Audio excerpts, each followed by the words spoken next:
গোটা পৃথিবী এখন একটা অপারেশন থিয়েটারের ভেতরে ঢুকানো আছে অদৃশ্যভাবে। গোটা পৃথিবী কিসে আছে? অপারেশন থিয়েটারের ভেতরে। এই অপারেশন থিয়েটার হলো মহাকাশীয়, আকাশের রব্বুল আলামিন আরশে মুআল্লার উপর থেকে এটাকে তার অপারেশনকারী ডক্টর ফেরেশতাদেরকে দিয়ে অপারেশন থিয়েটারে ঢুকাই ফেলছে। হযরত জিবরাইল আমিন মেরাজের আগে নবীজির অপারেশন করেছিলেন, একেবারে ওপেন হার্ট সার্জারি, একেবারে পুরো বুকটা ফেড়ে একেবারে খুলে ফেলছেন। খুলে হার্ট হৃদযন্ত্রটা বের করে এটার ভেতরে একটা ছোট্ট মাংসের টুকরা, শয়তানের সিম কার্ড যেটা সবার ভিতরে আছে, আমাদের শয়তানের যোগাযোগ পয়েন্ট, ওইটা ফেলে দিয়েছেন যাতে করে মানবতার হেদায়েতের জন্য তিনি মাসুম থাকতে পারেন। সুবহানাল্লাহ। তো পৃথিবী এখন আরেকটা অপারেশন থিয়েটারে আছে। তো এবারের অপারেশনটা বড় মারাত্মক। এখন আল্লাহর সিদ্ধান্ত 2024-এর 5ই আগস্টের পর থেকে আগামী 70, 80, 90 বছর পর্যন্ত এই সময়ে আল্লাহ তাআলা পৃথিবীকে ধুয়ে ফেলবেন, পৃথিবীকে গোসল দেওয়াবেন, পবিত্র করবেন, পিউরিফিকেশন এইটা আল্লাহ করবেন। তো এই জন্য এই সময়টা খুবই ভয়াবহ সময়। ফেরাউন যখন মুসা আলাইহিস সালামের বিরুদ্ধে লক্ষ লক্ষ বাহিনী নিয়ে ছুটেছিল, ফেরাউন বুঝতেছিল যে আমি মারার জন্য যাচ্ছি, আর আল্লাহর ফেরেশতারা দেখতেছিলেন সে মরার জন্য যাচ্ছে। ঠিক না? فَأَتْبَعُوهُمْ مُشْرِقِينَ। ফেরাউন তার বিশাল বাহিনী নিয়ে সূর্য যখন উঠে প্রত্যুষে ভোরে, কাক ডাকা ভোরে, তখন ছুটছে মূসাকে মারবে। কিন্তু আমরা তো সবাই জানি কম বেশ, সে আসলে মারার নিয়তে গেছে, কিন্তু সেই মারার নিয়তটা কি তার পূরণ হয়েছে নাকি নিজে মরে গেছে? কেমন মরা মরছে? একেবারে ইতিহাসে বিরল, ঠিক না? এমন বিরল যে লাশগুলি আর কেউ খুঁজে পায় নাই সাগরের নিচে। তো আল্লাহ তাআলা যখনই মানুষ পাপ, গুনাহ খাতা, নাপাক সব কাজকর্ম দিয়া আল্লাহর এই পবিত্র পৃথিবীকে অপবিত্র করে ফেলে, পবিত্র ঘরগুলিকে অপবিত্র করে ফেলে, পবিত্র ছেলে মেয়েগুলিকে, নারী পুরুষগুলিকে যখন অপবিত্র করে ফেলে, তখন আল্লাহ তাআলা পবিত্র করার একটা অ্যাকশন তিনি নেন। যুগে যুগে এটা হয়েছে কিনা? নবী সাল্লাল্লাহু আলাইহি সাল্লামের জন্মের 55 দিন আগে থেকে আল্লাহ তাআলা শুরু করেছেন যে এখন আমি পৃথিবীকে ধুইব আমার শেষ নবী মুহাম্মদ সাল্লাল্লাহু আলাইহি সাল্লামকে দিয়ে। বদ্ধ হৃদয়গুলিকে আমি খুলে দেব, অন্ধকার মনগুলিকে আলোকিত করে দেব, গোটা পৃথিবীকে আবার আল্লাহর সামনে সেজদা অবনত আমি করাবো। আল্লাহর সিদ্ধান্ত, ঠিক না? We have plan. আল্লাহর প্ল্যান আছে না নাই? মানুষেরও প্ল্যান আছে, কিন্তু আল্লাহরও কি? আল্লাহর প্ল্যান আছে। এই প্ল্যানটা এখন নিয়েছেন আল্লাহ তাআলা। আমরা যারা সারা জীবন এই কোরআন গবেষণা করেছি, পড়ছি, বুকে নিয়েছি কোরআনকে, নবীজির হাদিসগুলো পড়িয়েছি, আমাদের কাছে এটা ক্লিয়ার যে আল্লাহ তাআলার একটা প্ল্যান এখন বাস্তবায়ন হচ্ছে। আমরা কি বাঁচতে চাই? এই অপারেশন থিয়েটারে জীবন নিয়ে বের হতে চাই? কারা কারা? সবাই বাঁচতে চাই না? মিডিয়া যারা দেখছেন ইনশাআল্লাহ আপনারা নিয়ত করেন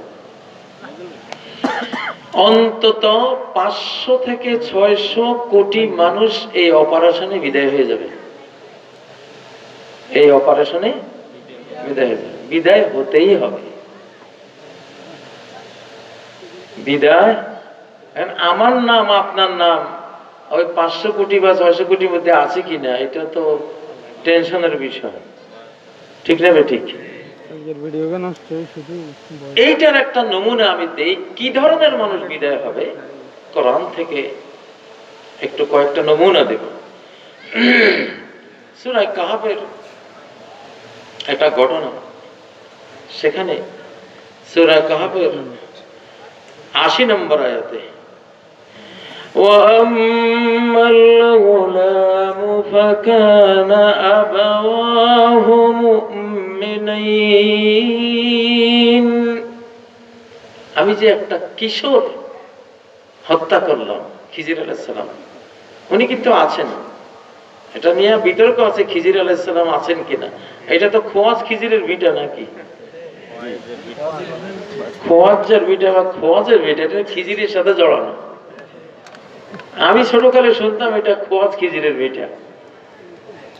এজন্য আমি এসে আজকে চিন্তা করলাম যে আজকে হয়তো খিজিরের বিষয়টা টানবো, খোয়াজ তো খোয়াজ খিজির, ঠিক না?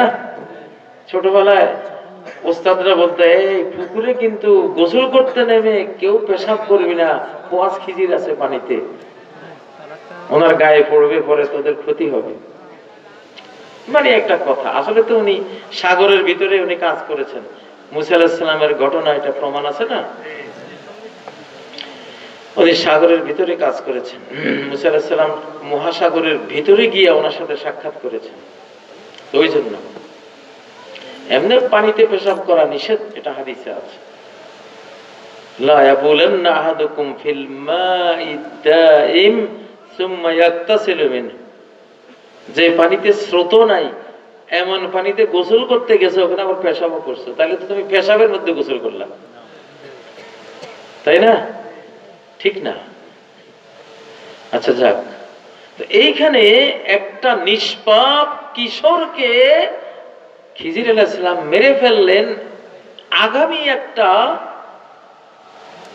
আশঙ্কা এবং সমস্যার কারণে। কি সেটা? যে এই ছেলেটা যদি বড় হয় তো তার বাবা তার মা ঈমানের উপরে ইসলামের উপরে কন্টিনিউ করতে পারবে না। এর কারণে তারা কি হবে? তারা বিপদগামী হয়ে যেতে পারে। তাহলে ফিউচারের কোন সমস্যা যার দ্বারা হবে, যার কারণে হবে, ফিউচারের সামনের কোন সংসারে হোক, কোন পৃথিবীতে হোক, সমাজে হোক, রাষ্ট্রে হোক, যার কারণে ইসলাম ফলো করা যাবে না, যে বেঁচে থাকলে তার আশপাশ কোরআনের উপরে আসতে পারবে না, আল্লাহর হুকুম মানতে পারবে না, তারে আল্লাহ আকাশীয় ব্যবস্থা মাঝে মধ্যে দুনিয়াতে এমন সিস্টেম করেছেন যে বিদায় করে দিয়েছে। তোমার মতো আমার গোলামের থাকার দরকার নাই। হযরতে নূহ আলাইহিস সালাম কি দোয়াটা করেছেন? ইন্নাকা ইনতাযারহুম ইউদিল্লু ইবাদাক।